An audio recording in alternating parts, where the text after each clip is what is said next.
ഞങ്ങളുടെ നാട്ടിലൊരു കാലത്ത് ശങ്കരേട്ടൻ അമ്പലത്തിൽ പോയി പ്രാർത്ഥിക്കാൻ എന്നെ വിശ്വാസിയ. ശങ്കരേട്ടൻ അമ്പലത്തിൽ പോയി പ്രാർത്ഥിക്കുമ്പോ ശങ്കരേട്ടൻ പറയും, ഭഗവാനെ എല്ലാവർക്കും നല്ല ബുദ്ധി തോന്നണേ എന്ന് പ്രാർത്ഥിക്കാം. എന്താ ശങ്കരേട്ട നല്ല ബുദ്ധി തോന്നുന്നത് പ്രാർത്ഥിച്ചാൽ പോലെ എല്ലാവർക്കും നല്ല ബുദ്ധി തോന്നുന്നത് പ്രാർത്ഥിക്കണം എന്തിനാ ശങ്കരേട്ട? എല്ലാവർക്കും നല്ലത് വേണമെന്ന് പ്രാർത്ഥന എന്തിനാ എന്ന് ചോദിച്ചപ്പോ, അത് മോനെ എനിക്ക് മാത്രം നല്ലത് തോന്നുന്നത് എന്താ കാര്യം? എനിക്ക് മാത്രം നല്ല ബുദ്ധി, എനിക്ക് മാത്രം സമ്പത്തൊക്കെ ഉണ്ടായി, എനിക്ക് നല്ല ബുദ്ധി തോന്നി നല്ല രീതിയിൽ ജീവിക്കുന്നു. പക്ഷെ എന്റെ അയൽപ്പക്കത്തുള്ള ബുദ്ധി തോന്നി എന്റെ മണ്ണൊക്കെ അടിച്ച കയ്യിൽ കാശ് കിട്ടുള്ളൂല്ലേ? എന്റെ അയൽപ്പക്കത്തുള്ള നല്ല ബുദ്ധി തോന്നിയാൽ എനിക്ക് നന്നായി ജീവിക്കാൻ കഴിയുള്ളൂ അല്ലേ? അപ്പൊ മറ്റുള്ളവർക്കും കൂടിയും നല്ല ബുദ്ധിയും നല്ല, എനിക്ക് സമ്പത്തുണ്ട്, അയൽപ്പക്കത്തുള്ള സമ്പത്തില്ല. അപ്പൊ അവൻ എന്ത് ചെയ്യും? ബുദ്ധിയില്ലെങ്കിൽ ചികിത്സയ്ക്ക് വേണ്ടിയിട്ടാണ്, കൂടെ കഴിക്കാൻ വേണ്ടിയിട്ടാ എന്റെ സമ്പത്ത് മോഷ്ടിക്കുന്നത് അല്ലേ? ഗതി കിട്ടാതെ ജീവനാറ്റില്ലേ വെള്ളിക്കാലം മോഷ്ടിച്ച. ഓക്കെ, അപ്പോ എനിക്ക് മാത്രം സൗഖ്യമുള്ള, എനിക്ക് മാത്രം നന്മയുള്ള, എനിക്ക് മാത്രം നല്ല ബുദ്ധി തോന്നിയ ഒരു ലോകം കൊണ്ട് കാര്യമൊന്നുമില്ല. എല്ലാവർക്കും കുറെ കൂടി നല്ലത് വരുന്ന, സമാധാനമുള്ള, സന്തോഷമുള്ള ഒരു നാടുണ്ടാവണം. സന്തോഷമുള്ള നാടിനെ പറ്റി പറഞ്ഞിട്ടുണ്ട്. ഇന്ത്യ തളങ്ങിക്കൊണ്ടിരിക്കുന്നതൊക്കെ വിളിച്ചു വരുന്നതൊക്കെ പറയാറുണ്ട്. പക്ഷെ സന്തോഷത്തിന്റെ കാര്യത്തില് സമാധാനത്തോടുകൂടി ജനങ്ങൾ ജീവിക്കുന്ന, സന്തോഷത്തോടുകൂടി ജനങ്ങൾ ജീവിക്കുന്ന നാട് ഏതാണ് എന്ന കാര്യത്തില് സർവേകൾ നടക്കുന്നുണ്ട്. കുറച്ച് വർഷങ്ങളായി തന്നെ സ്കാൻഡിനേവിയൻ രാജ്യങ്ങൾ, നോർവേ പോലെയുള്ള രാജ്യങ്ങളാണ്, ഫിൻലാൻഡ്, നോർവേ, സ്വീഡൻ പോലെയുള്ള രാജ്യങ്ങളാണ് സന്തോഷത്തിന്റെ പട്ടികയിൽ മുമ്പിൽ നിൽക്കുന്നത്. തമ്മിത്തല്ലാത്ത മനുഷ്യന്റെ ആവശ്യങ്ങളുമായിട്ട്, വർത്തമാനകാല ആവശ്യങ്ങളുമായിട്ട് പരസ്പരം സഹകരിച്ചുകൊണ്ട് മുന്നോട്ട് പോകുന്ന കേവലം 20% താഴെയാണ് അവിടുത്തെ വിശ്വാസികൾ. ഈ സന്തോഷത്തിന്റെ സൂചികയിൽ മുമ്പിൽ വരുന്ന രാജ്യങ്ങളുടെ കാര്യമാണ്. നമ്മളൊരു പക്ഷേ സന്തോഷത്തിന്റെ സൂചികയിൽ മുമ്പിൽ വരണം. നമ്മുടെ നാട്, നമ്മുടെ വീട്, നമ്മൾ തന്നെ കുറേ സന്തോഷമുള്ളവരായി മാറണമെങ്കിൽ, സമാധാനമുള്ളവരായി മാറണമെങ്കിൽ നമ്മുടെ ഉള്ളിലൊന്ന് വൃത്തിയാക്കേണ്ടതുണ്ട്, മനസ്സിലൊന്ന് വൃത്തിയാക്കേണ്ടതുണ്ട്. ചില വിചാരങ്ങൾ, ചില വികാരങ്ങൾ അടിച്ച് കൂട്ടി പുറത്ത് പോയേണ്ടതുണ്ട് എന്നെനിക്ക് തോന്നാറുണ്ട്. എനിക്ക് തോന്നിയെന്ന് പറയോ, ഇന്ത്യ ഒരു സന്തോഷമുള്ള നാട്, സമാധാനമുള്ള നാട് ആകണമെങ്കിൽ ആദ്യം ഉപേക്ഷിക്കേണ്ടത്, നിങ്ങൾ എന്നോട് യോജിച്ചാലും ശരി, യോജിച്ചില്ലെങ്കിൽ ശരി, ജാതി മത വിശ്വാസങ്ങളാണെന്ന് ഞാൻ വിശ്വസിക്കുന്നത്. ഈ നോർവേ, ഫിൻലാൻഡ് പോലെയുള്ള രാജ്യങ്ങളിൽ സന്തോഷ സൂചികയില് ഏറ്റവും ടോപ്പ് 10 ആയിട്ടുള്ള രാജ്യങ്ങളിൽ തലമുറ നോക്കിക്കോളൂ.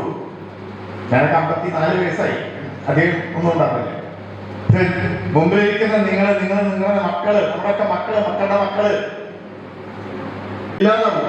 എല്ലാം യന്ത്രങ്ങള് നേതൃത്വം കൊടുക്കുന്നൊരു കാലം അധികം ദൂരത്തല്ല.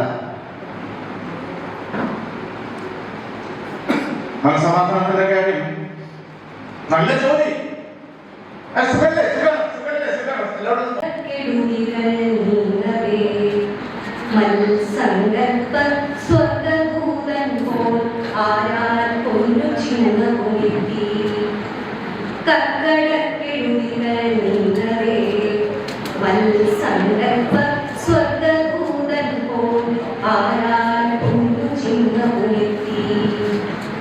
അന്നൊരു നിശാന്തത്തിൽ ചങ്ങാതിമാരോർത്തു വന്നു ഞാൻ, വിധവയാം നിന്നെ വെക്കുവാനായി. അന്നൊരു നിശാന്തത്തിൽ ചങ്ങാതിമാരോർത്തു വന്നു ഞാൻ, വിധവയാം നിന്നെ വെക്കുവാനായി. പിറ്റേന്നു കത്തും കാലകാന്തി തൻ മുന്നിൽ സൂര്യൻ നിത്യകന്യയാ ഉഷസന്ധ്യ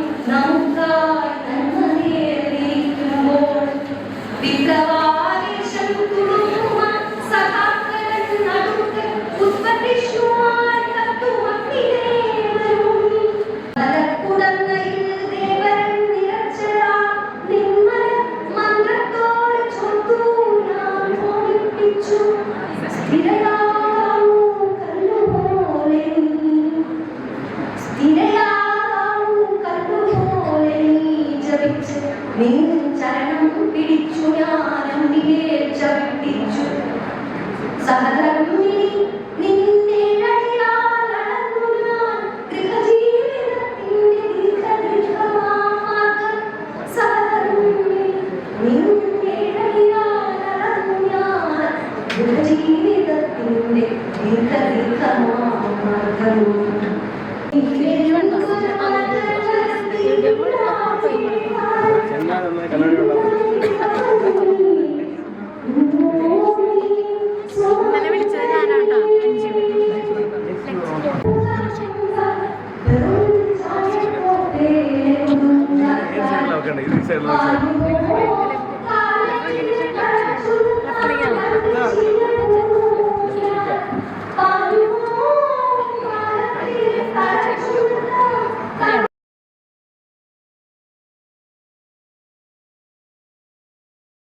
and pass on the love of learning to our pupils. We will build up trust, support and cooperation of parents and community so as to enable us to achieve our mission. Thank you.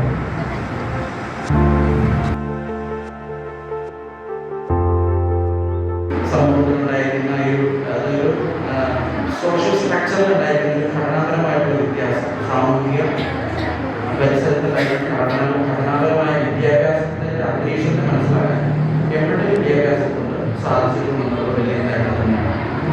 അതുപോലെ തന്നെ എമ്മയുടെ വിദ്യാഭ്യാസകാലത്ത് നേരിട്ട് ഗവേഷണം, പഠിക്കണം, നേടണം, അറിവ് നേടണം, കണ്ടെത്തണം എന്നുള്ളൊരു ഗവേഷണപരമായിട്ടുള്ളൊരു മാനസിക ബോധം ഞങ്ങൾ ഈ പറയുന്ന 8 വിദ്യാർത്ഥികളെ ഒരേപോലെ തന്നെ സ്വാധീനിക്കുന്നതാണ്. ഇന്ന് പണ്ടത്തെ ബിഎഡ് വിദ്യാർത്ഥി എന്ന ലെവലിലല്ല നിന്ന് നമ്മൾ ചിന്തിക്കുന്നത്. എംഎഡ് വിദ്യാർത്ഥി എന്ന ലെവലിൽ ചിന്തിക്കുമ്പോൾ ഒത്തിരി കാര്യങ്ങളാണ് നമ്മൾ ചിന്താ മണ്ഡലത്തിലൂടെ